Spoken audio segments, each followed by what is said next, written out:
Kia ora, he mihi mahana kia koutou katoa, and a warm welcome to Kicking SaaS, hosted by the Kiwi SaaS community. Yes, believe it or not, we are doing this again.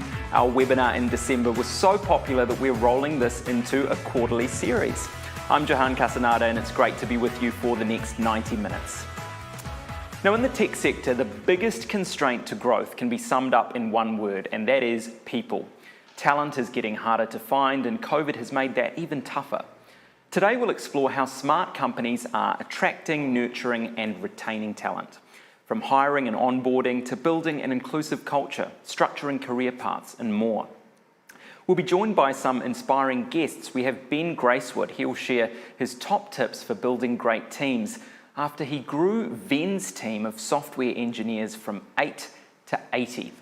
Ruby Caliski and Mike Carden will also explain Joyous's progressive approach to talent development and how that might work for your business. And we'll finish with a lively panel discussion. Firstly, a big thanks to our Kiwi SaaS partners. There they are on screen now. We're very grateful for your ongoing support, not only of today's event, but also the Kiwi SaaS community. Now, we want you to be part of this morning's conversation. The Zoom Q&A is at the bottom of your screen, so pop your questions in at any point, and we will try to get to as many of those as we can. And we'll also cover some of the questions that you sent us when you registered for today's event. And for those that we don't have time to answer today, if you pop your name in, we will follow up with you afterwards. And the chat function will be open for you throughout the event, and we'd love you to share your thoughts and your ideas, your aha moments on social media using the hashtag KiwiSaaS. So let's begin today with a quick poll, a question for you here. How much has working remotely due to COVID changed the culture of your team and your business?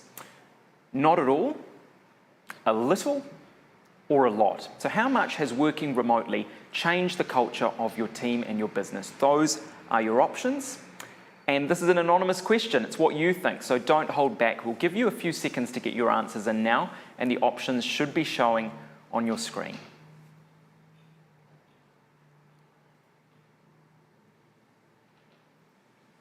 Okay, we'll move on now and we'll come back to those answers a little bit later.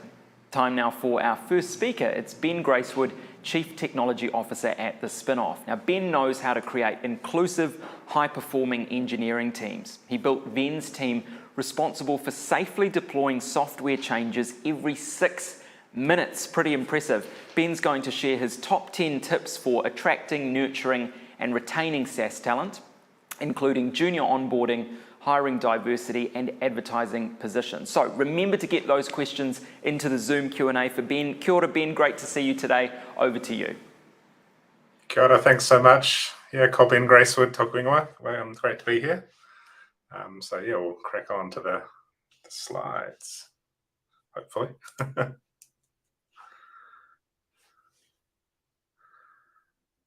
oh, there we go. Cool. All right. Kia ora, it's really nice to be here. Thank you. Just going to get this clicker going. There we go. Perfect. So a bit of my background, so you can decide whether to trust my advice or not. I've had 20 odd years in the industry, obviously helped Vend along the way with the help of a bunch of other people at Vend. Run a conference that's on COVID hiatus, Code Mania. I'm also a huge hypocrite because the advice I'm going to give you today is stuff that I've failed at in the past, and the whole thing is riddled with survivorship bias, just like advice you hear from other successful startup exits. A lot of it's about to do with time and place and luck. It's a kind of works on my machine talk for recruitment and retention. So 10-ish points. I think there's 10. Maybe I lost count at some point. And you think about attract and retain. Attract is about the culture and the hiring process and the way you put yourself out in the market. And when you think about retain, I think about, you've heard that term, the Great Resignation, and the surveys that highlight that people leave companies because of a lack of connection to the mission or a perceived lack of fairness and empathy. And so, I'll try and touch on things that will help you in those areas, or that have helped me in the past. The main thing I'd say is, classic Maori mahi, Maori ora, which is, do the mahi, get the treats, through work we prosper.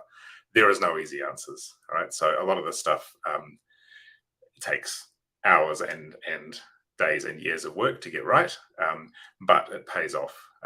So I'll give examples of where we put in a lot of work with decent results. So yeah, crack into the 10-ish points.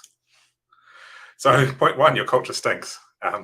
People can smell it a mile off, right? So when people see your company, when you think about Attract, and they see your company listed in the job ad, and they think this is a job for, for Ben or for whoever else, they have an immediate reaction, an immediate feeling, whether that's just, I have no idea who these are, or I have heard bad things from my friends, or they look you up on Glassdoor and find out.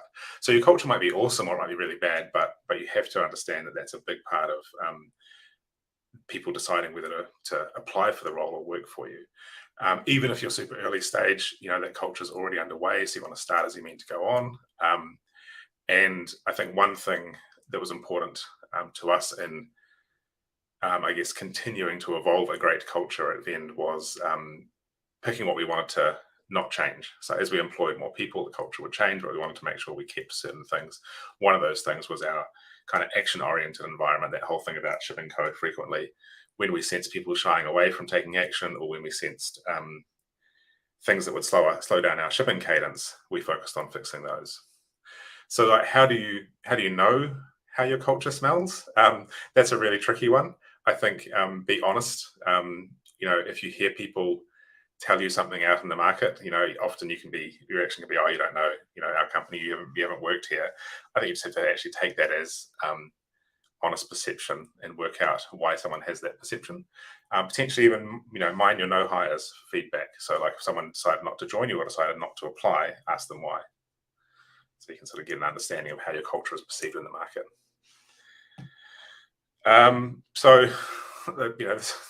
Luckily, we don't have to. I hope we don't have to convince everyone why diversity and inclusion is important, but it is a huge part of attracting and hiring the right group of people. And it's one thing I've got wrong early in my career, so I'm working to improve constantly. When it comes to hiring, I think there's a couple of things that can trip you up or be concerning. One of those is that dealing with, I guess, quota complaints. Like if you are going out of your way to hire someone who will help your team look like your customers or be like your customers, then does that mean you're favoring one group over another? My response to that, and a response I've used with people who've complained about this to me, is that what will, the normal default is for people to unconsciously hire people who look like them or who are in their own image, right?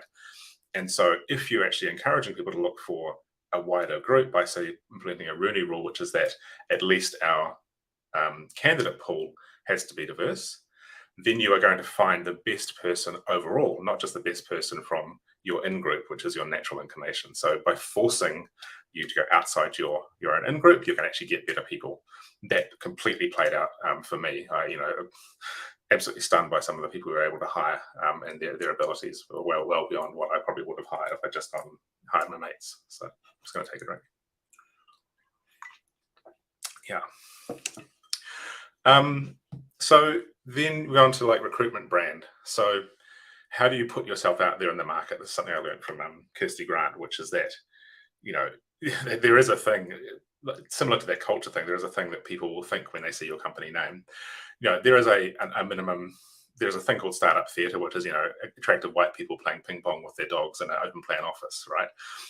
You don't want to push that too far, but there is unfortunately a minimum bar. So you're competing with companies who have ping pong tables and dogs in the office and beautiful open plan offices. So the last thing, you don't necessarily want to put out a really bland corporate front, but at the same time you don't overplay that. That's just a part of who you are as opposed to a particular attracting thing. When you're actually writing your job ads, the job ads themselves are part of your recruitment brand. And so I think trying to stand out with those job ads is important. And one way to do that is just to speak like a human, speak like a human instead of speaking like a, some sort of bullet point generator robot. So, job ads should be, honest, realistic about the work, specific about the tasks that people will be doing, so literal examples. We would like to add this feature to our product, and you can say that so that people know, oh, well, I might be doing working on adding gift cards to Vend. specific about the sorts of things you want people to know. So you might say, we'd like you to have a little bit of background in JavaScript and HTML, but you don't need to know the entirety of how to host a microservice architecture on AWS. We can teach you that. And also, that can overlap with what you expect people to know on day one versus, week 10. Recommended skullduggery worked for us, where we would put out an ad for a senior Java developer, and then immediately in the body say, well, we don't do Java, but we use Go and PHP, and we can teach you. And we've got multiple people who were formerly corporate Java developers who work for us. So it's an interesting way to kind of maybe attract more interest. Then on to interviewing. So you've got your people have got past your culture stinking, and then they read your ad and they're into it. They come to talk to you again. The experience of the interview actually it contributes to your recruitment brand. So even if they decide not to work for you, imagine if they could tell their friends that the interview was awesome. This is where we really get into the hard work. So I'll start using the word rubric a lot. A rubric comes from basically an exam grading thing. So it's basically, we want people to have these answers that highlight these things. And so for us, the rubric was more about, in an interview, we will ask these questions in this order. In fact, interviewer 1 will ask this question, interviewer 2 will ask this question. The reason we do that is to get everyone should get the same set of questions. So if you're in a relaxed environment with someone you get on with, you might be a bit more chatty and not ask the right questions, versus if you're in an environment with someone you don't relate to, you might ask them more mechanical questions.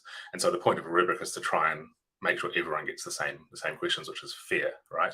And then also exactly what sort of responses you're looking for. How do you elicit the I don't know, right? How do you get someone to the point of exhausting their knowledge and see how they react? How do you check someone is has a low ego? Like, do they talk about how they worked with a team, that sort of thing? So, and if you write those things down, then your interviewers can then basically note about what they saw and what sort of responses they got.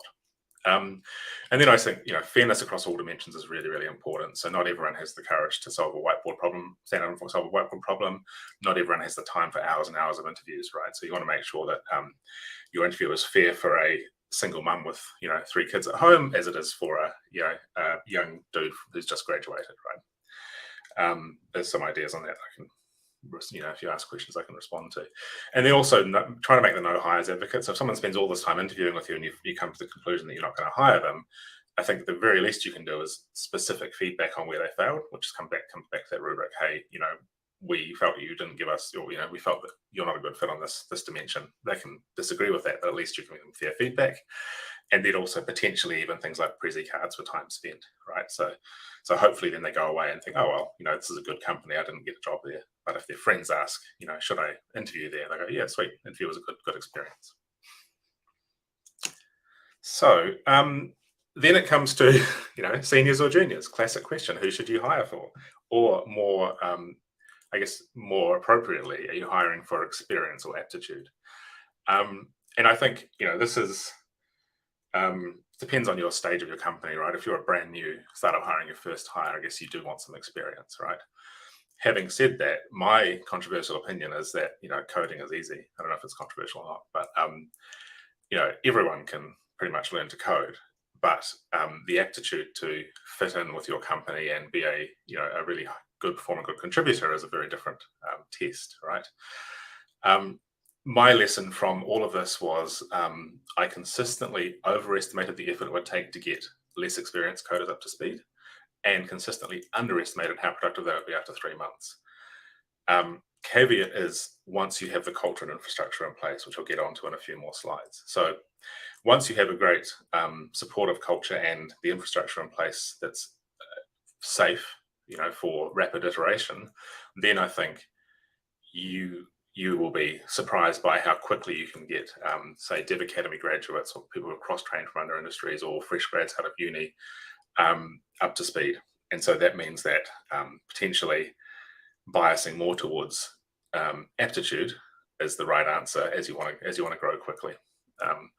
And the other way to think about that also is, if you're smaller and growing, how soon can you move your early, probably more senior recruits into roles that are nurturing more junior recruits, which will accelerate that growth for you. And I think this is particularly important in the current environment where it's hard to hire people. There's a lot of people who are cross-training out of things like hospo and tourism and the like. And so you need to, I think it'd be a good thing to be ready to bring those people on board. Just anecdote, I was advertising for a role literally last week, and the number of great cross-trained recruits, at that junior level coming out of Dev Academy and others was amazing. So it's definitely something to tap. So then another point, we're getting a bit more onto retention now, like how do you retain, or how do you nurture? For me, as an engineer and hiring engineers, I mean, shipping cadence, like the rate at which you ship code, is the heartbeat of your company, and it drives the dopamine loop for your engineers, right? So writing a line of code and having people using it later that day, it's critical to them enjoying their work. If you think about burnout, it's that thing of like you put in the effort and the reward is not commensurate with that effort. And to me, that's like black and white corporate coding, where you're writing code for 6 months or 12 months and no one's using it. You don't know whether it's going to, whether it has a benefit. That's a recipe for burnout, right? I'd go as far as saying, and I think Charity Majors, who used to be CEO of a company called Honeycomb, was saying that if the CTO or the senior engineering people in your company are not focusing on reducing the time it takes to get code from engineering keyboard to customer, then they're doing their job wrong, right? So I'm that passionate about it. So there's a lot more than one slide. There's a couple more slides. I'll talk about some of the things that go along with this around inherent safety and rollbacks, and the culture of pushing back against gold plating, frankly. So like make it work again, make the next thing work, and sometimes come back and make it right. It sounds crazy, but honestly, that's the way you grow fast. And it's the one thing I think that can really differentiate your company from other companies with cooler ping pong tables or bigger dogs or whatever it might be. Take a breath. I'm talking too fast. So the thing that combines the ability to hire for aptitude, not experience, and the ability to ship really fast is a fundamental cultural thing called blameless culture. Hopefully people have heard about this. Sydney Decker's work on this, so there's a link there, and I can share it later. He's got a bunch of books around it, and Sydney Decker's safety culture work, or just culture work, is around things like a mechanical industry and air crashes and everything, but it applies to tech as well. And so what a blameless culture brings you is when people fail, it's especially if they fail, in a novel way, it's treated as a lesson, a learning, and it's celebrated.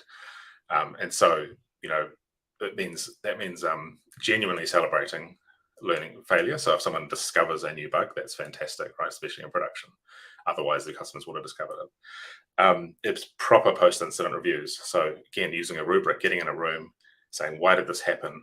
So for example, at Vend, we had a process. We always started with the customer. So we always, it's so normal for engineers to speak up and say, oh, X went wrong and Y happened. But we say, do not speak.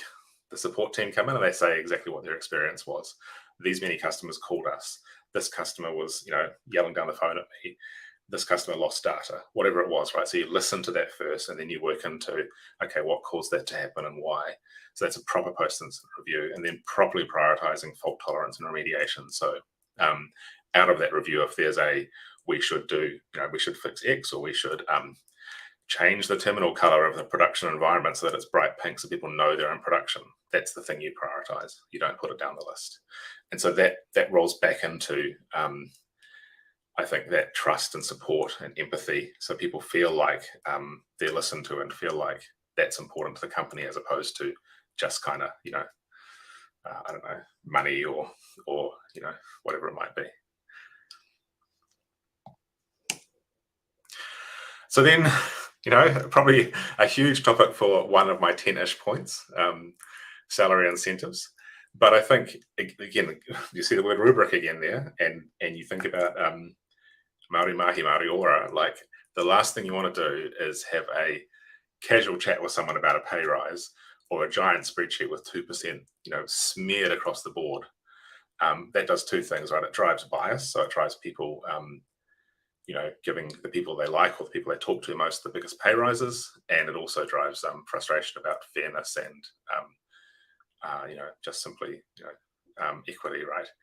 So you need to be able to explain to someone why their salary is at the level it's at. So if they come to you, because people will talk and they say, I'm on 100K and this person's on 120, why is that? At the very least, you need to say, well, this is the reasons. And then you can have a discussion about whether that's right or not. But if you just go, all right, it's just because we type that number in a spreadsheet, that person is, you've lost them, right? You've lost their kind of fairness and empathy. Retention. I think, do you go with the Netflix approach of encouraging people to match offers, to find matching offers, right? So to test the market, go out, see if you can get another offer and bring it back to us and we'll match it. I don't know. I'm not sure on that. In New Zealand, it's probably a bit trickier.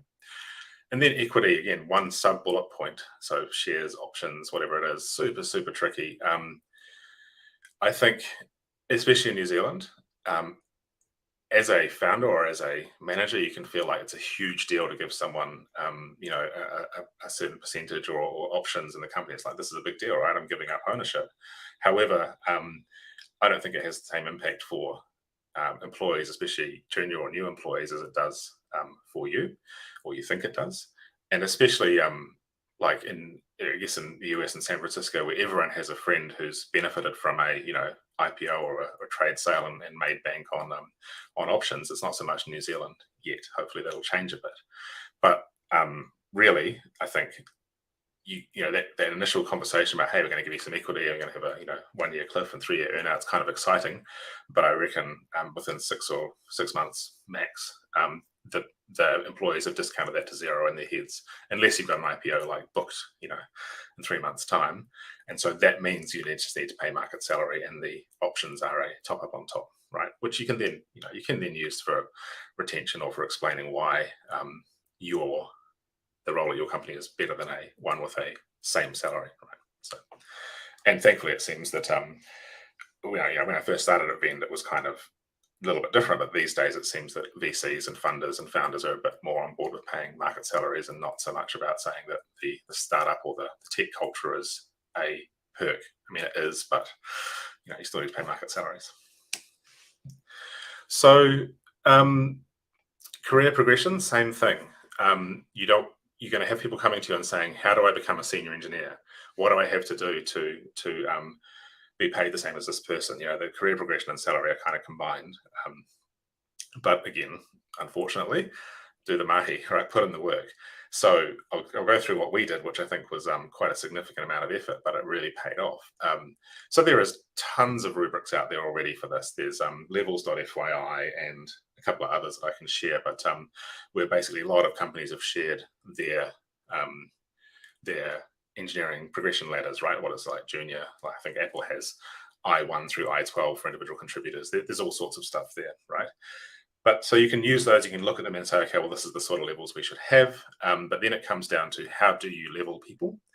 In our case, and I think what worked really well was a multi-step process. So we adopted the medium.com career rubric. We made a whole bunch of changes to it to make it more appropriate to us. But basically what it is that there were 16 tracks, things like mobile development and project management and communication and everything tech and non-tech. And each of them has 5 levels. So you can be a level 1, which is you barely do it, to a level 5, which is literally you are world class, like literally you're on world stages and writing open source modules that thousands of people are using, right? So very, very few people would get level 5 on any of these tracks. So we had that, and then what we did was, dog's barking. What we did is we said, for the employee, you rate yourself across all of these things, and your manager will rate you as well, blind, without talking, and then you get in a room and compare it. It sounds combative, but it was actually brilliant, right? So what it meant is if someone said, I think I'm a level 3 on mobile development, and their manager says they're level 2, you have a conversation, the manager might say, oh, you're absolutely right. You were writing that reusable component that everyone's been using. I had actually forgotten about that. Happened to me as a manager, right? And so yes, you're a level 3, absolutely 100%. Or actually, no, you've done that once, but our rating suggests you need to be, consistent and repeatable in that work. So, come back and, let's chat about it again next quarter. And if, you've continued to do that work, then sweet as, we'll bump you up. And then calibration is the final part of it, where you get in a room and look at everyone who is a level 3 on mobile and say, are these people working the same, right? Because that then takes away the issue of a individual being either potentially like kowtowing to their manager and saying, sure, whatever, I'm a level 2, when every other manager or every other person thinks they're a level 3. So that also happened. And what that results in, it's a lot of work. It took us, many, many days of calibration. So we put in one 4-hour meeting. It ended up taking us, I think, 6 4-hour meetings to do it. And each meeting we're like, do we really want to do this? And we kept on saying, yes, it's actually worthwhile. It allowed us to do things like this, where we then said, okay, so the top right-hand corner is someone who's got high ratings across the board and high paid. That's great. That red dot in the middle of the screen was a female engineer who was just as good as everyone in that vertical, but it was being paid less. And so it highlighted a bias issue in our system, and we immediately sorted that out. So I think, and what that does is when you feed that back to the team, you can do it anonymously, or even just those conversations, that people know that you're putting in the work. It means that they can feel like there is actually a reason for what level they're at and what they're paid. And I think that has a really strong factor in retention. It's that fairness thing and that empathy thing. They know you've got their back. They know you're doing the work. You're not just kind of winging it. Yeah. So teams and structures. This is important for retention as well, honestly. So don't follow the Spotify model blindly or whatever. You need to work out what works for you. But having said that, I have a couple of personal rules that you should follow. No, just kidding. But basically, I believe that engineers should report to technical people, right, rather than project managers or people managers, because it's and similarly for sales and other things, right? Because it's hard or impossible for non-technical people to understand things like difficulties with estimation, or how it feels to be really blocked on a technical bug, or what it takes to level up in Go or JavaScript. However, it's really hard also to find enough technical people to lead other technical people, right? Senior engineers often don't want to manage people or feel like it's not their career path. I'd say my answer to that is, you need to explain to them why it matters to you. Explain why, appeal to a bit of empathy. Like, do you want to report to someone who doesn't understand you? And we actually sort of had this conversation with a few senior engineers over the years, where they were like, okay, well, I don't like having a non-technical or a bad manager, so therefore I probably should put in some mahi to become a good technical manager myself. Another thing you can do there is remove all stigma from people moving into and out of management. We call it the pendulum, and several times, honestly, used it where, we said, give this a crack for 6 months. You can't just move in and out in a week. You need to give your, the people that you look after some consistency. But if you've got a senior engineer, say, look, just give it a go. Let's put you in a tech lead role or a team lead role, and wrap you with support. You are now a junior manager, just like you were a junior engineer once. So just chill out. Don't beat yourself up. We have help on things like tough conversations, and we've got the career rubrics and everything else. You'll be okay. Support them through it. And then at that 6-month point, if they go, no, it's not for me, sweet as, no problem at all. There's still an individual contributor role for you. The salaries are pretty much exactly the same. And when that signal gets sent over and over again, it lets other engineers look at it and go, oh, that's cool. That's an option for me, but it's not necessarily a complete diversion to a new career path. And I think that unlocks, the ability to have more and more engineering leadership, right? And the sort of pleasant side effect is, you take some of those senior engineers who maybe are a little bit prickly or a little bit kind of, techie, and then once they've been a people manager for 6 months, they actually became better engineers because they understood what a manager wanted from them. So yeah, a couple other points there about, I think product and engineering need to be side by side all the way up the organization, and having a design and engineering and product triangle, especially in a product company, is really, really important, so that there's level footing for all those, and there's not like engineering's better or product's better or design's better. That's important as well. Just check if I press the button. My phone was going to sleep. There we go. Yucky topic, but again, this is really important for fairness and for retention is performance management for two big reasons. One is that everyone deserves precise feedback, to know whether they're doing well or not.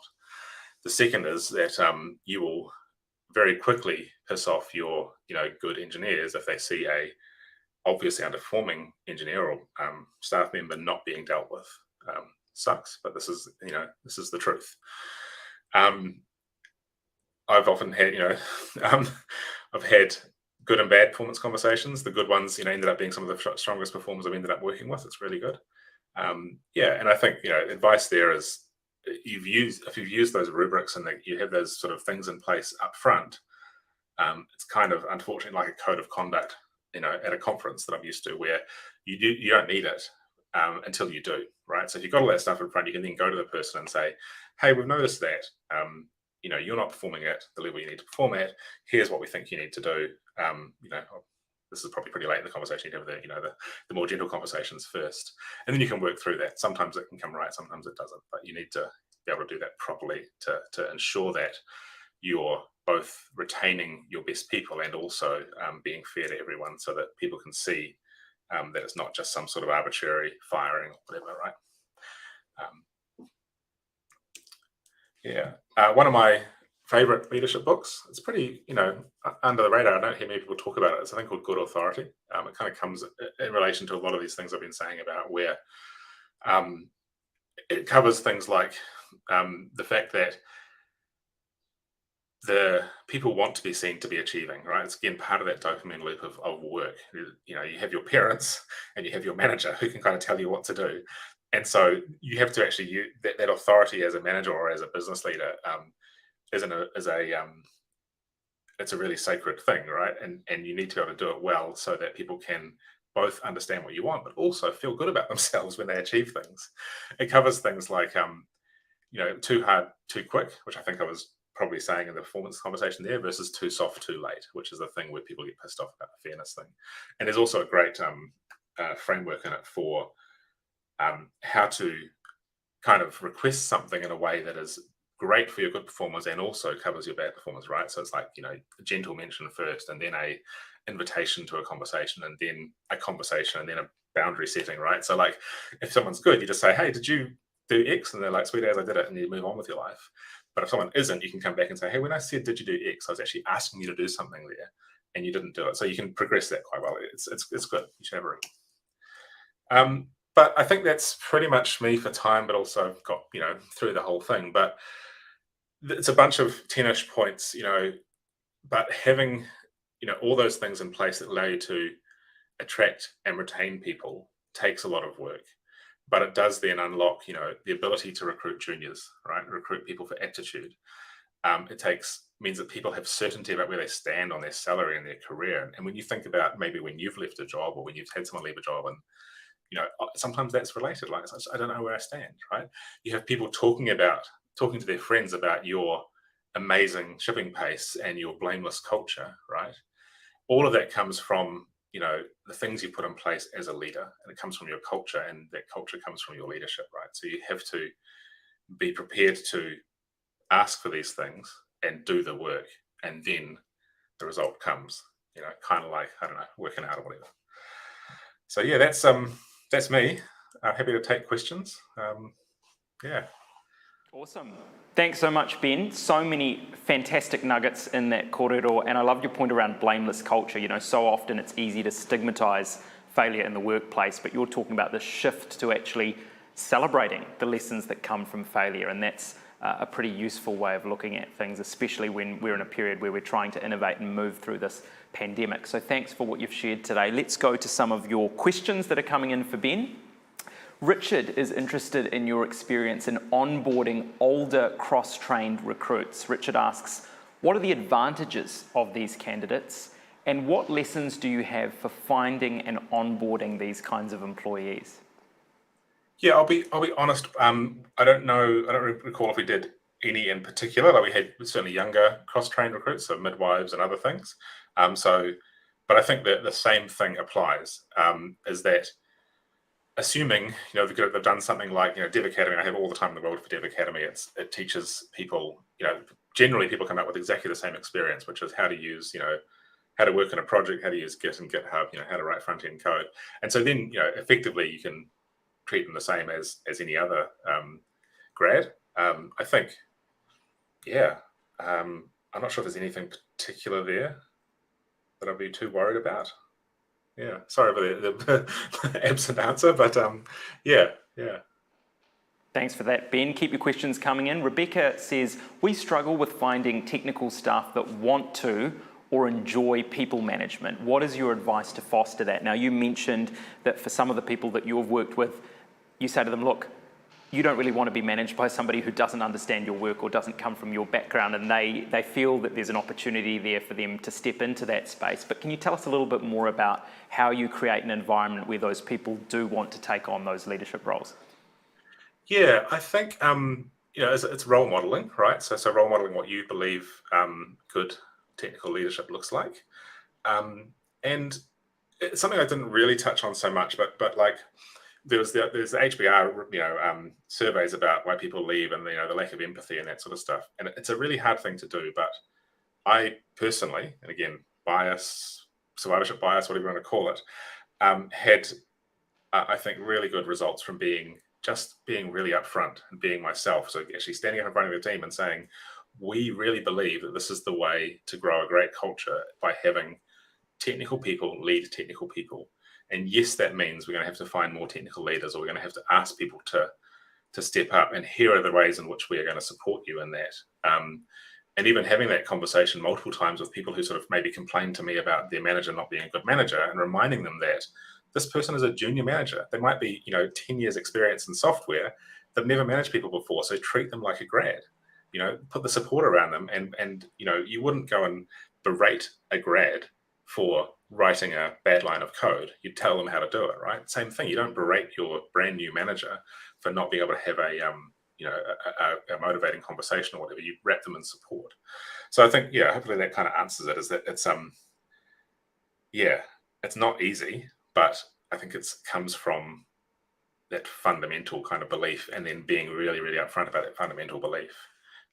I remember actually having a conversation with the team. We're saying that we could just go out and hire project managers, or people that have people management skills, or HR type people, and put them in place. But is that what we actually want? No. Okay. And if that's not what we want, then we've got to do something else. So and I think that's an example of something that builds empathy, because they can then, I don't know whether it's a good or bad thing, but this is what I did. They can then see that how hard it is for me and us and the company to do this, and they potentially get on board with helping. So, yeah. Erica at Salesforce asks, what are some onboarding tips to help new hires be productive as quickly as possible? Ship code in week 1 or day 1 even, honestly, like breaking down the barriers and saying, look, it's just this easy. Like, we want to change the color of this button, or we want to, there's a spelling error or some simple bug. We actually did that once, I think. I had a list of simple bugs. Sit down. Here's how you do it, right? You literally write this code, you do this check-in, you hit this button, and there it is on production. Or you wrap that around. Here is how we do feature flagging to make sure that you can ship that code and it's safe, and then you turn the feature flag on for 10% of users, and that's working really well. I think that's a huge one. Just showing them how the work is done, and then I mean, honestly, like standing up, the whole office standing up and applauding the first time they broke production. Well done. What have you learned? Let's get in a room. So this is how you roll back. Things like that, I think, really help with kind of getting people into the culture. Okay, well, our last question comes from Andy, and Andy's having 3 bites at the apple. He's asked 3 questions, so have a go at whichever part of this you can answer. How big was Vend when you ran the career progression matrix? Would you see thresholds in team size for when you need to kick off activities like this? And how involved was HR in all of this? Really good questions. So I think it was about 50 engineers. So I think that career progression matrix is probably a bit heavyweight for, certainly for a small, team of 5 or 10 people. But I probably should have done it earlier, because, that was kind of brought about because of, I guess, continual tension around what is a senior, what is a junior, how do I progress? So, right, I think if I had my time again, I'd probably try and kick something like that off around 10 or 20 people. Maybe bring in something a little more lightweight and then boost it as we needed. What was the other? I'm just trying to think. There was another one there. How involved was HR in this? Not very much. Okay, and maybe that, I don't know. Talk to Shivani, but it was a bit of kind of, honestly, that we went out and sought what we thought was good for the engineering team, right? Because there's so much shared online from good engineering teams. We, obviously sought their support and made sure that we were, I guess not breaking any laws or pissing anyone off. And actually, really good point here. The lead engineers, so there was, I think, six lead engineers plus me and plus some others. We did it to ourselves first, right? So we said, okay, this is what the matrix might look like. We'll modify it to include specific things to vend. And then let's rate ourselves. Let's do what we said we're going to do for everyone else. And then we went out and told the team that we'd done this. We've actually rated ourselves. Here is our scores. Here is, how we did calibration. So I think, again, radical empathy, if you want to call it that, radical openness, I think brought a lot of support for it. So, yeah. Love that. Thanks so much. Ben Gracewood, Chief Technology Officer at the spin-off Ngā Mihi Nui. Thanks for your time today, Ben. Kia ora, thank you. Thanks very much. All right, let's take a look at the results of our earlier poll, which was how much has working remotely due to COVID changed the culture of your team and your business? So here are the results. Only 9% of you said not at all. Interesting, almost a tenth of you say that working remotely due to COVID has not changed your business or your team. 52% of you said it's changed things a little, so more than half.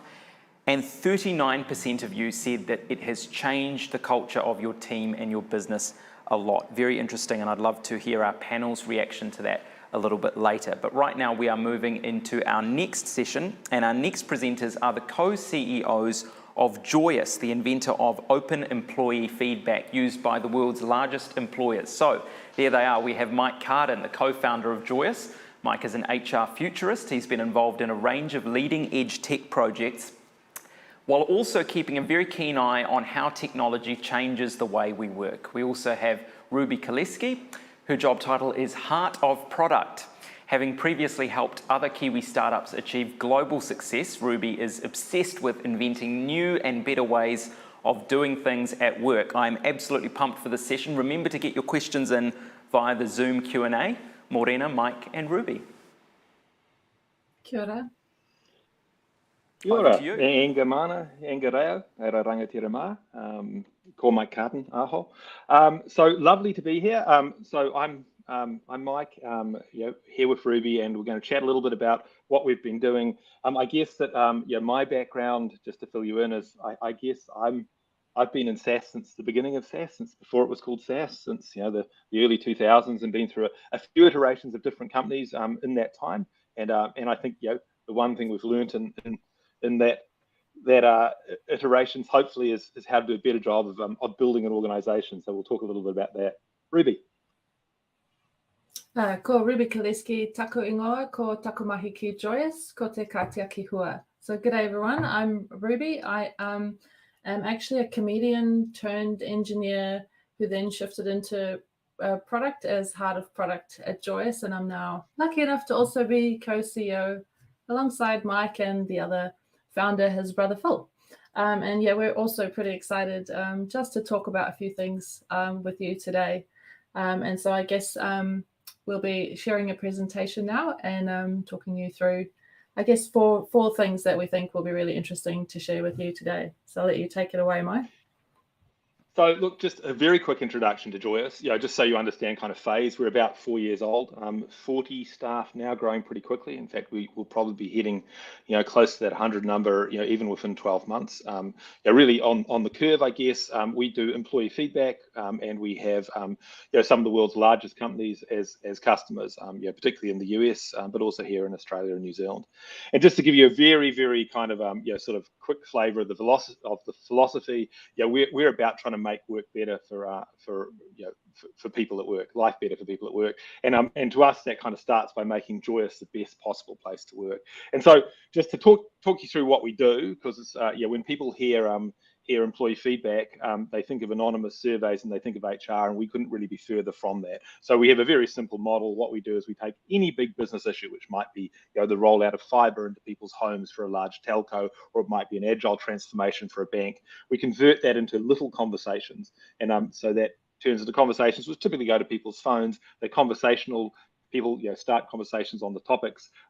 Then that feedback gets routed to people that care. This is something that's kind of magical about Joyous. So we actually route feedback to to subject matter experts. We route it to leaders or agile leaders or different folk, and they get involved in the conversation. And so they might ask for more information or provide encouragement and those sorts of things. So it's really conversational. That shifts a lot of behaviour.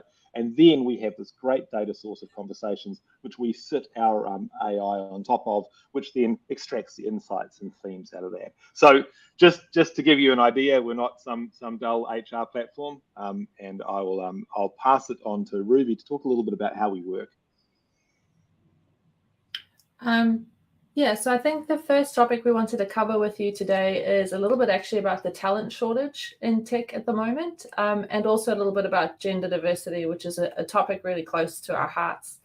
And so I thought I'd regale you with like a bunch of stats to start with, but how I understand it, having been talking a bit about this stuff in the media myself and researching it, is that 25% or so of people in tech are women. And also, I recently read that there's around 5,000 new roles coming into our industry, into the tech industry per year. And like I said, we're really interested in gender diversity, and it's really interesting to me because it's not like last year's university graduates, or even the intake of first-year students this year is going to contain 50% of women. And it's not like there's going to be this amazing moment all of a sudden, or even 4 years from now, when these numbers go from 25% to more like 50%, which is where we believe they should be. And so at Joyous, we are aiming for 50% female, 50% male on the gender diversity spectrum. And at the moment, we're at about 40-60. And so what we've learned over time, and as Ben mentioned at a point in his talk, is that it's really about increasing your candidate pool. And so we've put a lot of effort and realized that it takes a lot to actually increase your candidate pool. And we do a lot of deliberate work ourselves on things like LinkedIn and other forums. But it's actually become so hard that we've realized that there's something more to be done here as an industry. And today, actually, we're sharing with you guys for the first time this resource that you see up on screen called Joyous Pathways. And it's really a compact resource. It's designed to be a step-by-step guide, not for university graduates, but actually we believe that we can help solve the talent shortage and the diversity challenge by focusing on people who want to shift into the tech industry and not take 4 years to do that. We think that with this guide, people can move from their industry into a role in tech within a year or less. And so, yeah, very excited that we get to share this with you guys today. And I would just love to, we're kind of thinking about how would you get the numbers out if you actually played it on a timeline. And so if you think of how many of us there are in the industry today, and according to the government website, there's about 115,000 of us in tech in New Zealand today. And if 1 out of every 4 of us already in tech can help somebody shift into a role in tech each year, then actually all our talent shortage issues are going to go away. And if all of those are women, we can actually improve our gender diversity by 3% year on year. And then within 6 years or so, we can actually get from 25% to 50%-ish gender split. So like that's the challenge that I'd like for us to all think about, how we can, support that and work towards that. And we develop pathways really just as a means to help us all bring people in without like much of a heavy uplift for each individual, because the guide is incredibly practical. And we're very excited that we can actually contribute positively, not just to improving the diversity of our own company, but like the whole tech industry. And we focus a lot on software tech. Mike, is there anything that you would like to add? Yeah, look, I mean, I think that the call to action I have for folk out there, running their own businesses, is that that you kind of want to run intern programs from a super early stage. I think that one of the challenges that we have is we sort of think of this sort of responsibility of getting people onto the curve, getting people, into tech, particularly in very early stage. We sort of view it as other companies' responsibilities, and we're all off there looking for seniors that have already kind of done the hard yards somewhere else. Actually, you've got to build an organization that's capable of hiring juniors, and it's capable of building intern programs from a super early stage, and including, like Ruby says, non-university graduates. I'm certainly, we've looked at a lot of non-university backgrounds, particularly folk coming out of Inspiral, but also hiring parents and supporting parents, through the parental journey, which we'll talk a little bit about later. But there is certainly a much wider pool of people available to you as an early stage business than some of us might believe. One other comment I want to make there too is, we really are on a journey, and so Ruby talked about gender diversity there, and obviously we're super interested in Maori and Pasifika and other kind of underrepresented groups. But we recognise we're on a journey, so we're kind of starting with the kind of elephant in the room on gender diversity, and then we're moving through. Now Ruby's going to talk a little bit about how we develop that talent, I think, and I think I've been on record for describing this idea of radical autonomy before, which I think has probably just confused more people than clarified things. And so I think Ruby's going to talk a little bit about how we actually develop and how develop talent, and how we're super deliberate on that, right to the point where the way that we work is kind of codified in a book called Joyfully. So back to you, Ruby. Awesome. I'm trying really hard to coordinate concentrating and working with the remote clicker, which shout out to the guys who are doing the technology on this talk. They're really nailing it. But anyway, as Mike said, he's been known to talk about how Joyous has radical autonomy, and it is a provocative term.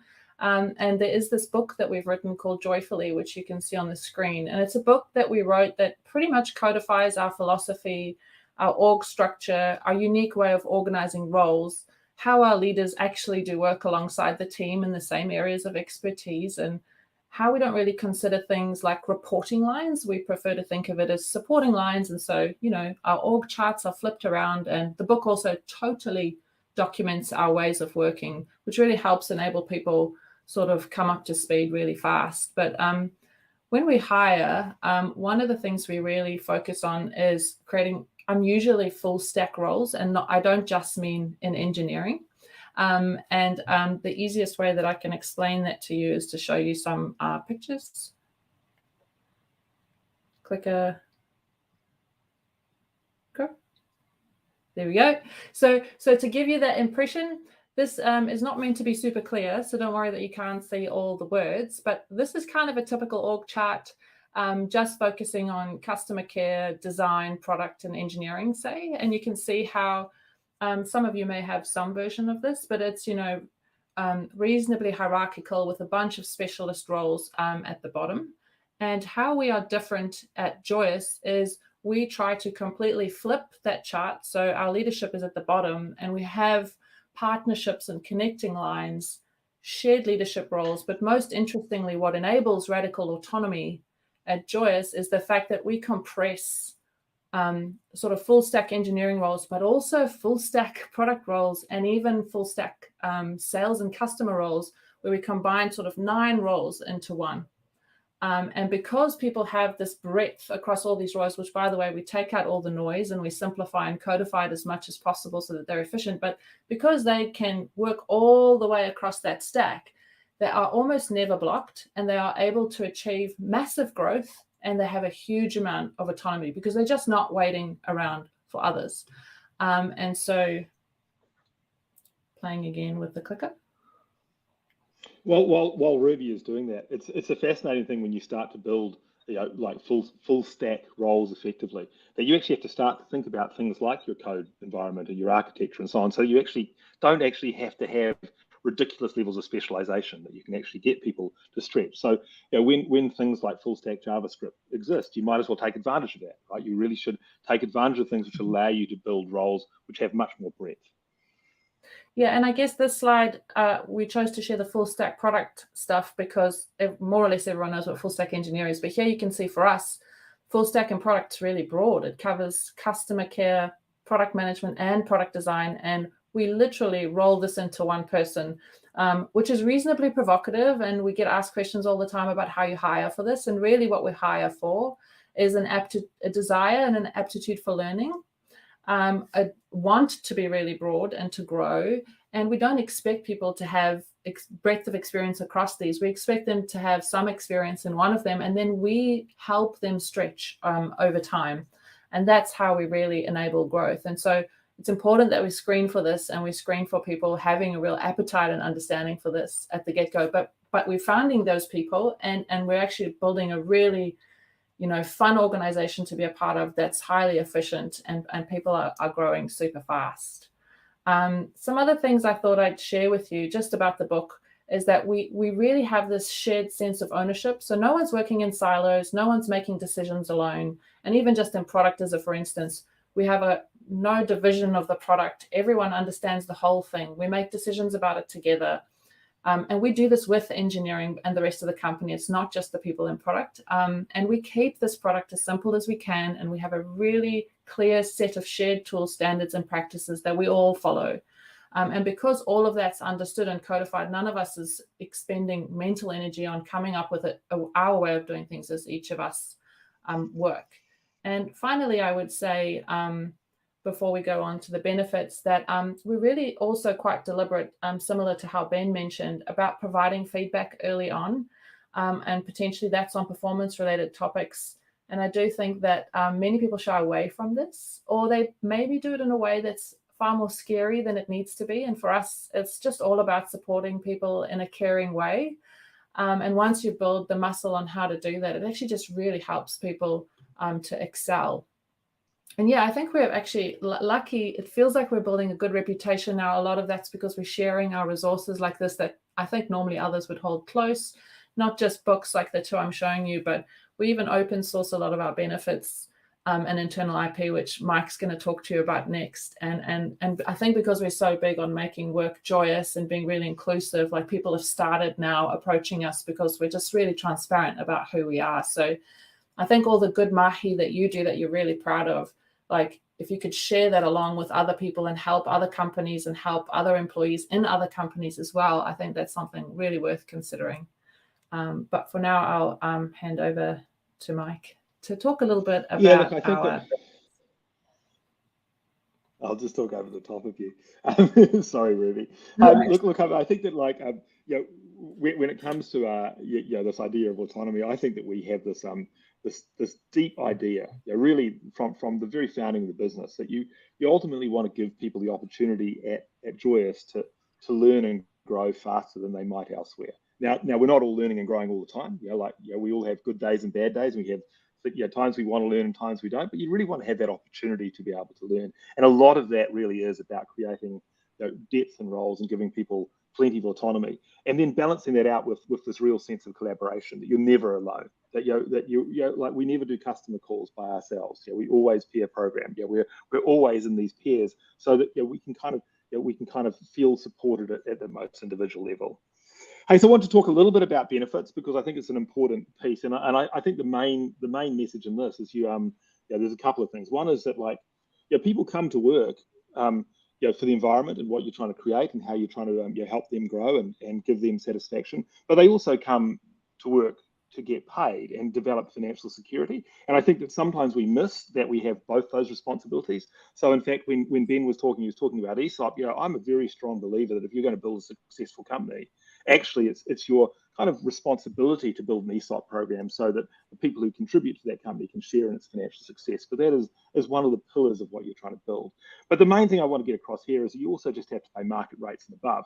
We pay market rates and above, and the reason we do that is then we don't have to argue about it, we don't have to think about it. We don't want to pay wildly above because we want to actually be a great place to work, but we don't want to sit there trying to make some kind of reason as to why we're paying below because of our environment or something, because it's just not that market. And the reality of it to me is that if you somehow have to pay below market because that's all you can afford, then you probably need to raise more capital. You've probably got something fundamentally wrong in your equation.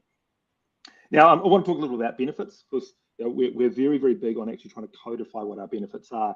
And and I think that the important thing with benefits is that we develop these benefits in conjunction with the team. Like, we didn't just say, oh, well, what does everyone want as benefits? But we ran a retrospective, and what we really try to do is not do this in a vacuum to our vision, to actually really try and understand what we stood for as a company and make sure that our benefits would reflect in that. And so I mentioned a few of them. Joy Days particularly is this concept of really sorry, not Joy Days.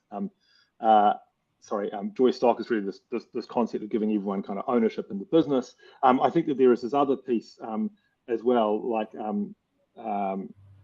so that we have a parental journey too, which has is an open sourced piece of information now, so anyone can kind of look at our parental journey. But I think that I'm always surprised most folk kind of do parental journey once they're really large. And we started working on parental journey, I think, when we were sort of 2 years in, when we had sort of 6 or 7 staff.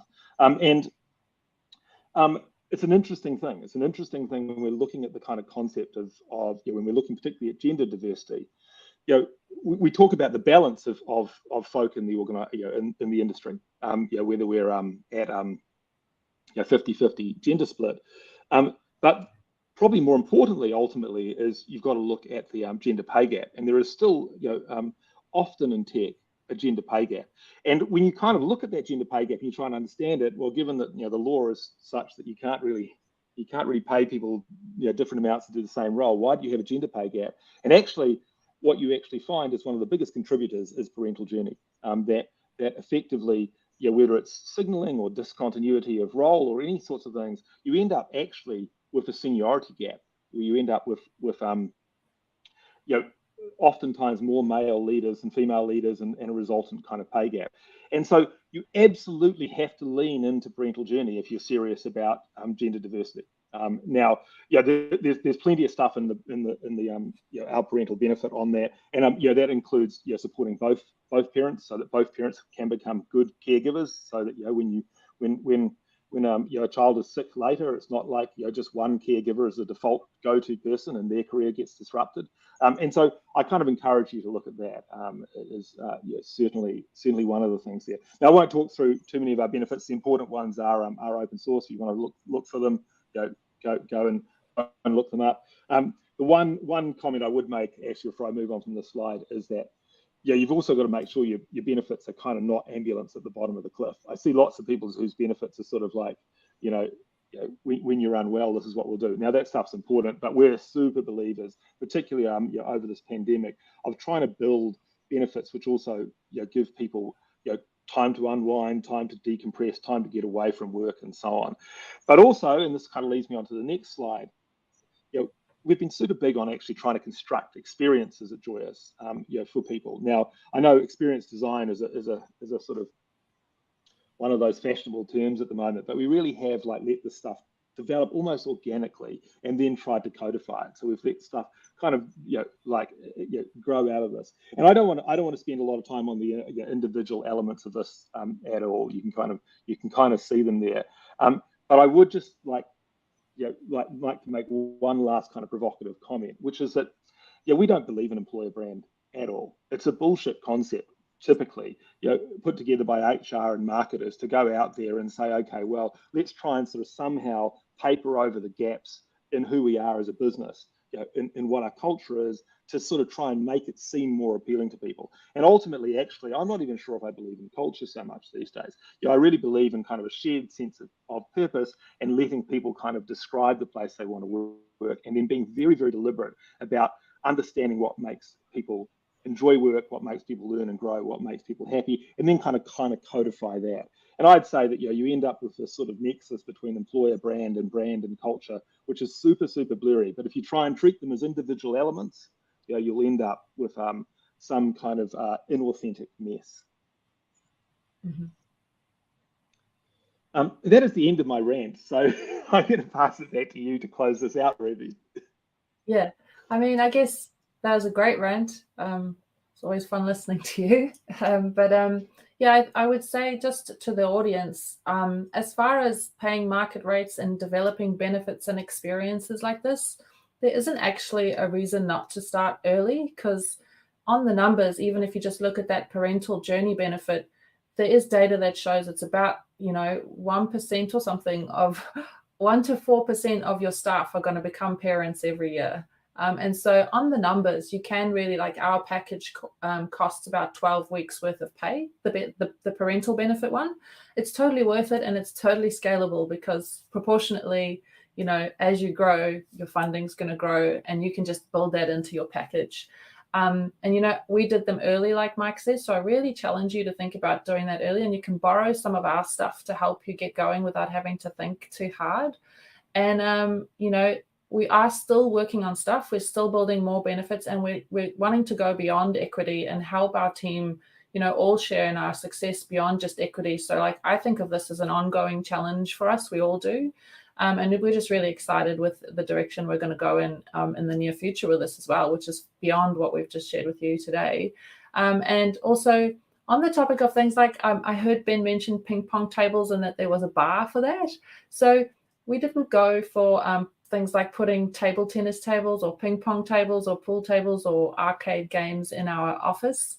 Instead, we went in terms of physical office space for things like much more intimate shared working spaces where people could sit comfortably together and partner on things. And we also created, for example, like a really beautiful quiet place for our Muslim employees to do their prayers and our introverts to go and recharge, after big meetings. And so that's really the sort of energy we've put into that side of things at Joyous. And I guess on that note, we're going to close out and really just wish everybody all the best and kind of, figuring out how to attract and retain and nurture all the talent that we have in this pretty awesome industry.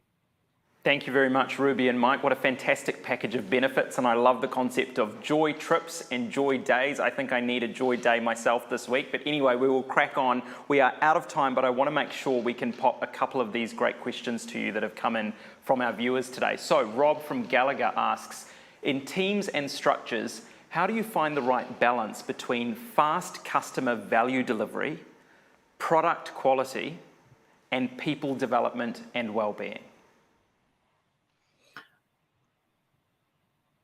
Did you want to take that or me, Mike? No, Ruby, you've started talking. Your mouth opened. I mean, it is an important balance. Like we have really deliberate roadmaps. We call them positive roadmaps, but we also have negative roadmaps that help us ensure that we're all aligned on what the most important things are to deliver value for our customers. We're not so much about delivering value fast, and speeding things along. We're about delivering really high value quality work that's going to scale over time and make a big impact to our customers. And we take our customers on the journey with us for that roadmap. So I guess that's part of that answer to the question. We don't make trade-offs between sort of things like technical debt and product features. Like if we're working in a space, we will always improve that space and build it to a high quality. And there's no question about whether we're going to do that. It's not a debate. It's just how we work. And we are always mentoring and developing our people, and that's not a negotiable. And so there's this kind of relationship between all these three things, and we just don't see it as a choice between them. They just all have to, I guess, kind of be served together constantly. Strong collaboration is a really, really great thing to underpin both development of people and quality, by the way. There's nothing better, particularly in engineering, but in product and in the way we look after customers, than two folk putting their heads together to work out how we get the best solution. It will raise the bar on both elements. Excellent. Thanks so much, Mike and Ruby. Ngā mihi nui, we really appreciate your time today. Thanks for being with us. Okay. Thank you. All right, a very quick apology to our viewers. I understand we had a brief shot of our next guests pop up on screen during our last session, and we are just so excited for that panel. So that's the reason that happened. We'll come to that panel very shortly. Now, as Ben touched on earlier, employee share ownership plans, or ESOPs, are increasingly being used to boost productivity and retain employees. On April the 7th, the Kiwi SaaS community and NZT's Money Matters are hosting a free online panel presentation to guide you through the steps to setting up an ESOP to support your company's international growth. So if that sounds like a bit of you, visit kiwisas.com for all the details and register for that now. Now, when you registered for today's session, we asked for your burning questions on the topic of talent. Danelle from Optimal Workshop asked, how do we encourage junior talent and diversity, ethnicity and gender into the tech world, especially when we need people who can hit the ground running? Andy from As Built Digital asked, where do we grow talent from? Well, the government's Digital Industry Transformation Plan, or ITP, has been developed to address these issues. So here is a short video about what is being proposed specifically for the SaaS sector. Take a look. How do we accelerate talent growth for New Zealand's software as a service, SaaS, industry? The Digital Industry Transformation Plan, or ITP, outlines the proposed steps the government intends to take to build a software as a service talent growth engine to help transform New Zealand's economy. These initiatives were generated from 70 interviews of local and international Kiwi founders and thought leaders to answer the question, what are the sector's growth constraints?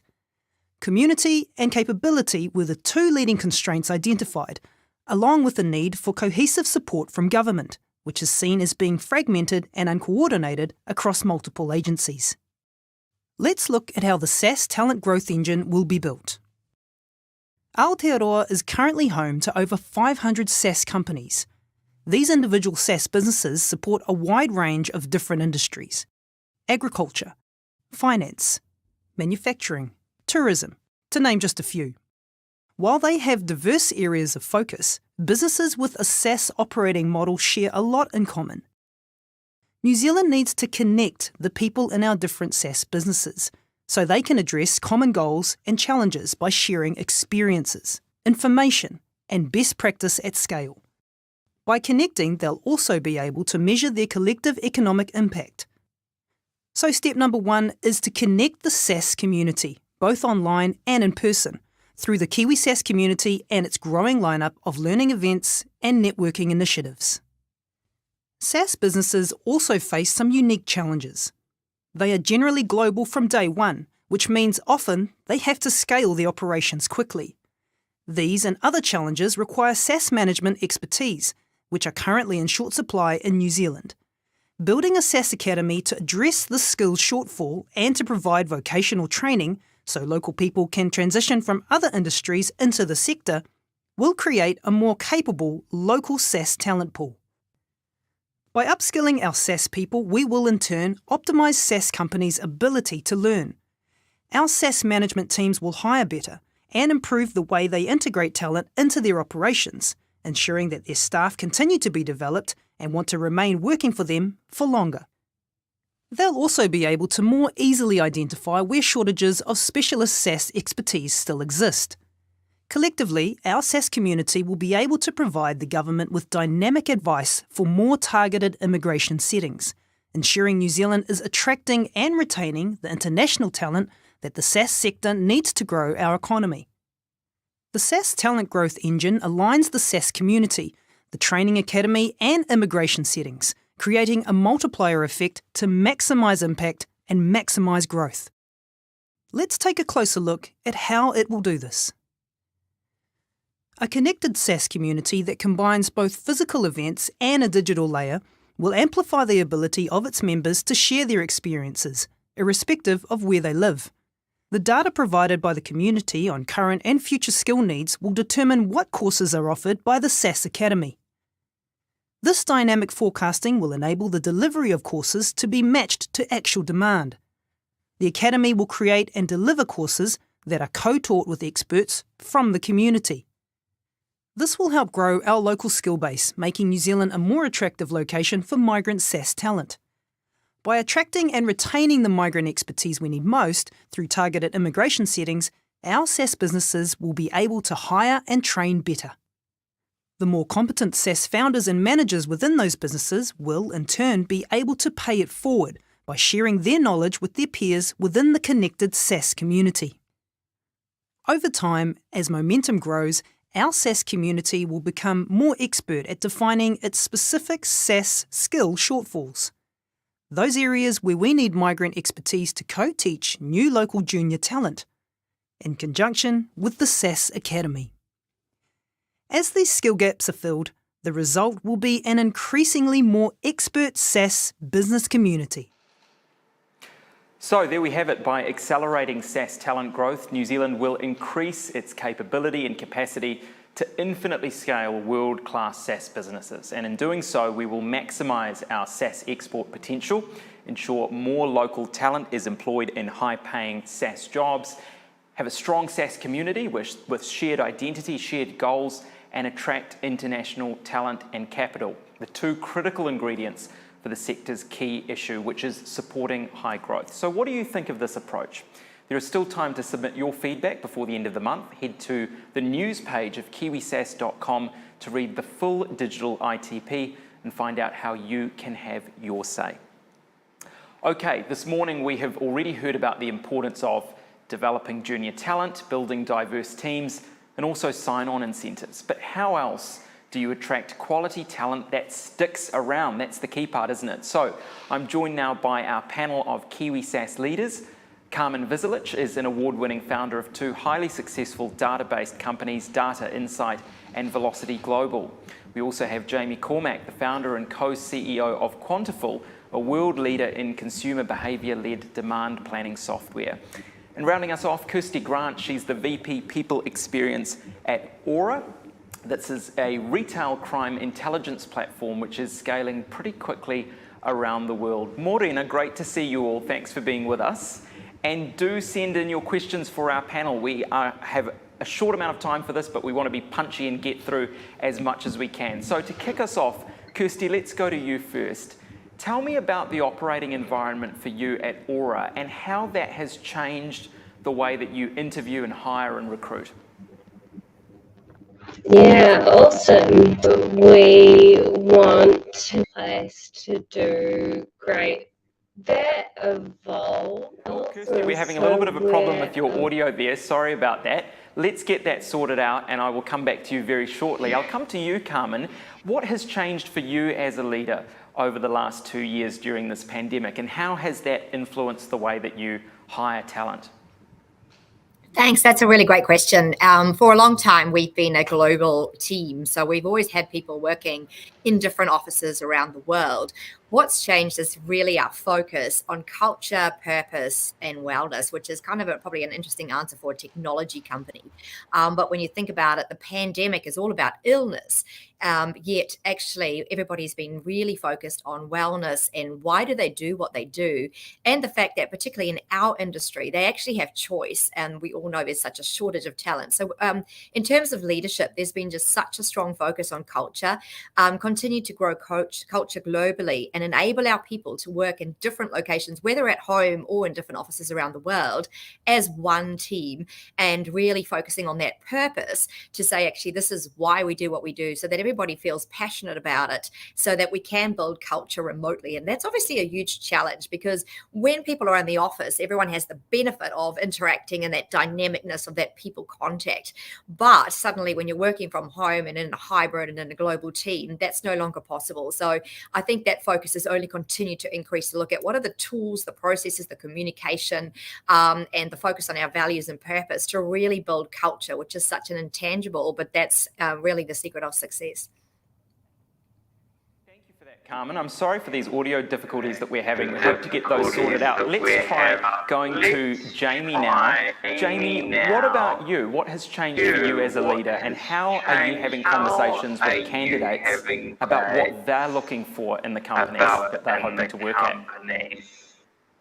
Yeah, I mean, a good question for us. What has profoundly changed actually is the interviewing process that we go through. So, I mean, we don't need to speak about why, but there is a massive shortage of technology skills in the market, right from junior through to senior. So, I think for us, really, it's about how do we align the objectives that we've got as a business.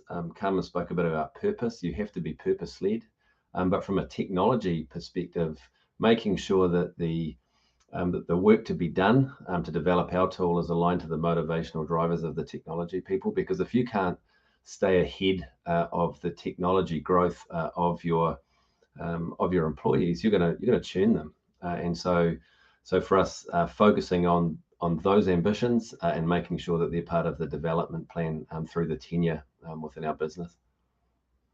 What are the culture benefits that your business offers, and how successful has that been as part of your wider recruitment brand? Oh, look, I think we offer, Wednesday you have half the morning off. You can work anywhere in the world for 3 months. We don't actually really see these as benefits, and I don't want to steal Kirsty's thunder because they're kind of her ideas, and she's a thought leader in this field. But they've just become a necessity, and so for me, culturally, we focus more actually on satisfying the egos and the ambitions of our technology leaders, because without that, we'll have churn. And I guess the only thing that I will say is that we need to be honest with ourselves about churn, and you need to plan for it. So continuity of employees is something that isn't natural to invest in, but you should plan for it, because if you don't, you'll have large gaps between the transition of employees, and that slows down obviously your development. Carmen, what are your thoughts on monetary benefits versus non-monetary benefits? What are you hearing from candidates and employees, and how do we strike the right balance? Interesting question. And I think for most fast-growing startups, people are not there for the money because, you're going fast, you're working sometimes long hours, and the team's really pushing quite hard. And I think they're there to do their best work with the best people, with the best technology, and live a purposeful life. So I think we've had to certainly increase our pay rates, throughout the year ahead of what we would normally do in our normal cycle. So recognize the market is changing and make sure you pay market rates. But there's probably always going to be, particularly from New Zealand, we're seeing global companies offering more money for our team. Gaming companies out of Australia saying we'll pay you 50 grand more. We're seeing, even government offering our people in Wellington office 30, 40 grand more. So there is a significant shortage. So I think you have to look after your good people monetary wise, but also recognize people usually do not change. And our feedback has been they don't change just for money. They won't be looking because they love what they do, and someone rings them up and offers them a lot more money, then it's easier for them to go. And that is where we focus on making sure we reward people as they should be, ahead of the curve as they should be, but more important, making sure that actually they're living their best life and they stay with us, not because of the money, but because they love what they're doing and they love the people that they're doing, and they feel they're being challenged and they're innovating and they're really changing the world. And Carmen, how do we do that in a way that's authentic and genuine, where our employees or candidates don't feel that this is a token or cynical move just to keep them in the building, that actually we do genuinely care about their well-being and having a good balance between their personal and their work life? How do we strike that balance?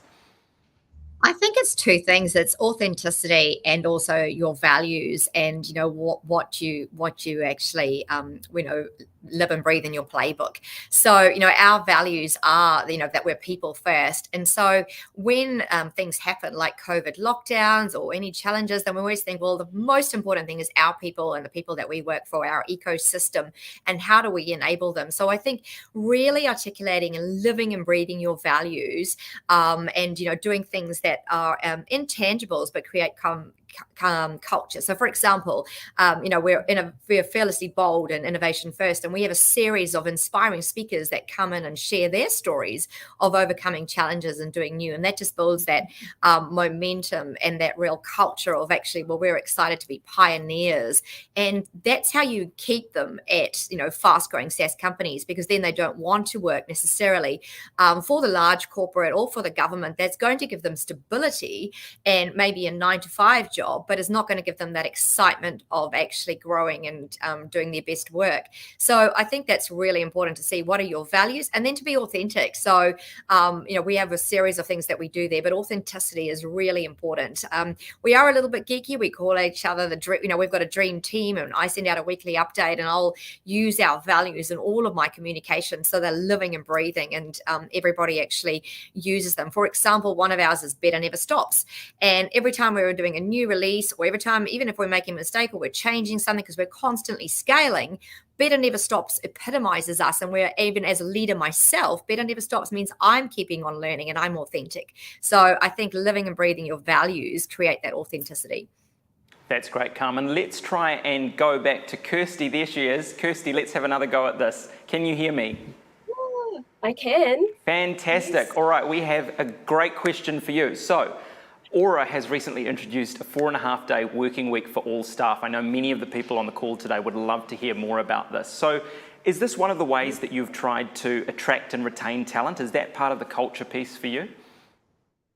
Yeah, the original reason wasn't about attracting and retaining talent, although that is an amazing benefit.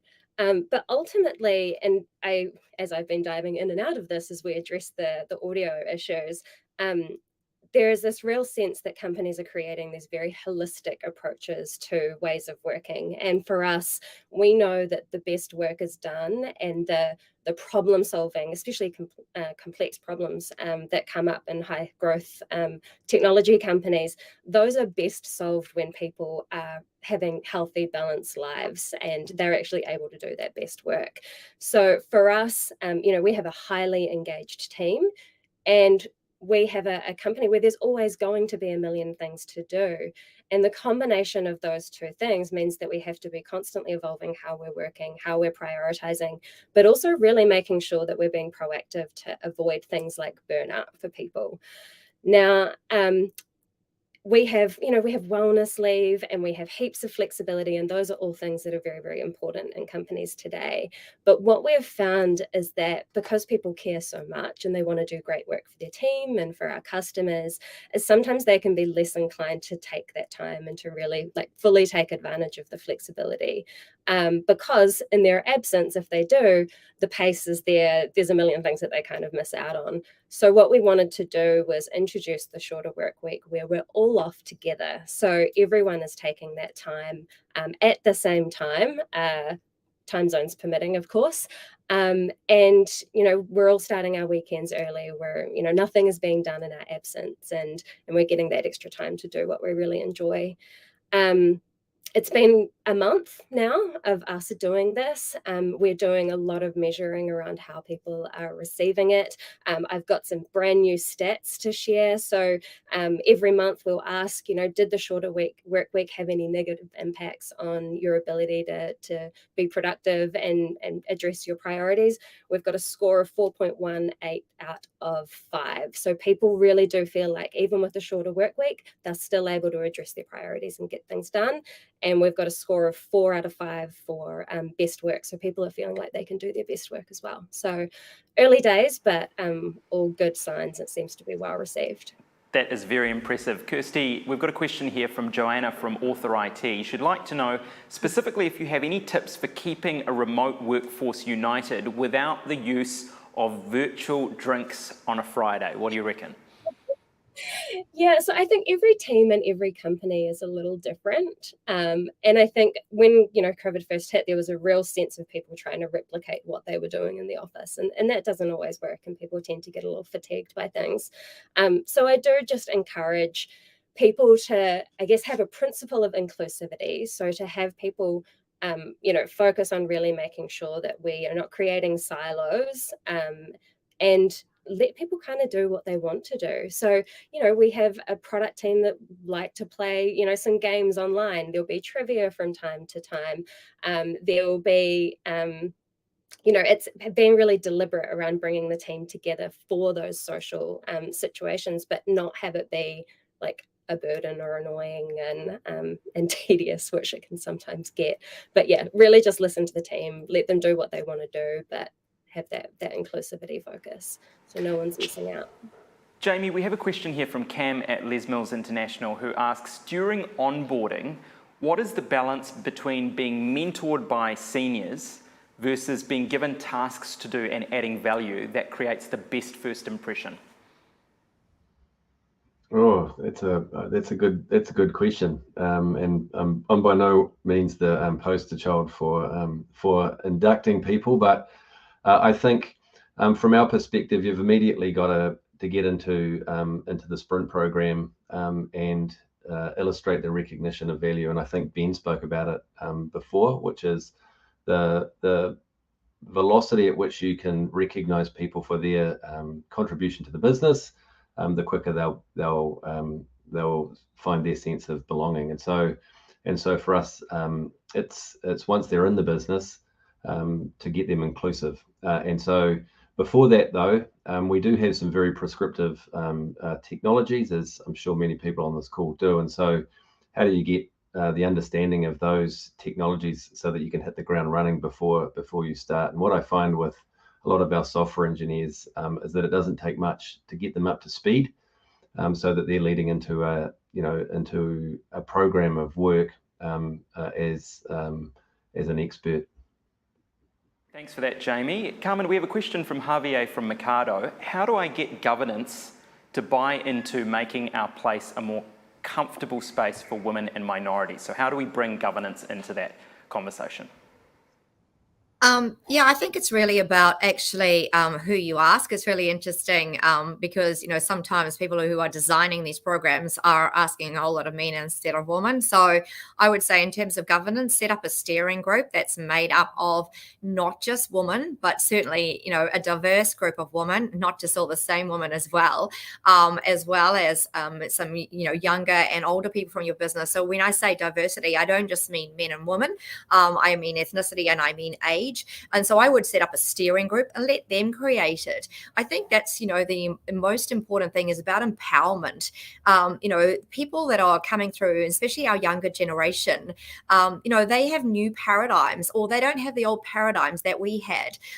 Certainly myself as a leader, I'm a mother of 4, so I brought babies into the work, from many, many years ago, and fed them in the office and carried on working remotely and kind of set that expectation myself. So it's easy for me to do that where I am. But I think actually, let your part-timers, let those people help you, those working mothers and those flexible people that you actually hire, let them decide it. So for governance, let them create that framework and then measure it and iterate it as you need. And that's, I think, where, that value that I talked about, better never stops, means you're not going to necessarily get it right. It's more we're trialing this and let's just see what works and what doesn't and continue to optimize and take people's feedback. And I think that's the important thing. Any SaaS company, people work with you because they have the opportunity to create the future and not be bogged down by process and bureaucracy that otherwise they'll just go and work for a big corporate.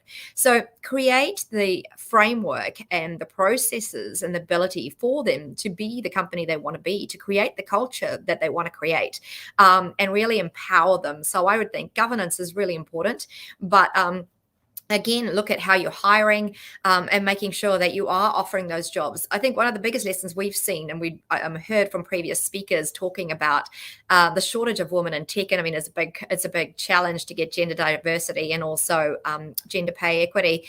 I think, really you have to focus on nurturing those future female leaders in your business. They're not going to put their hands up and go, actually, can I go and move into this new role? Or can I actually be promoted? Because the guys always do. The guys always ask for more money, or they go, I'm amazing, I should have this new role. Whereas actually we've gone and said, you're in the help desk, you would be amazing in product, or you would be amazing as a BA. Do you want to come and move into this role? And they're like, wow, okay, I didn't think I could. And they have done amazing. So we've had to really also actively nurture, from a governance perspective, a process that enables that growth. Thank you, Carmen. Kirsty, I want to give you a very quick last word. What is your challenge to the people watching the call today on how they can absorb all of this and put it into practice? Oh, start small. Like, I love what Carmen said there around better never stops. Like, we have a saying at Aura, and it's one of our key objectives is get better with scale. People have so many perceptions of things getting worse as a company gets better. Talk to your people about what they're worried about. Talk to your people about, like, anyone that you're hiring. What brought them here? What interested them? What do they want? What do they want to see? And use that feedback. People want to be a part of building a great company.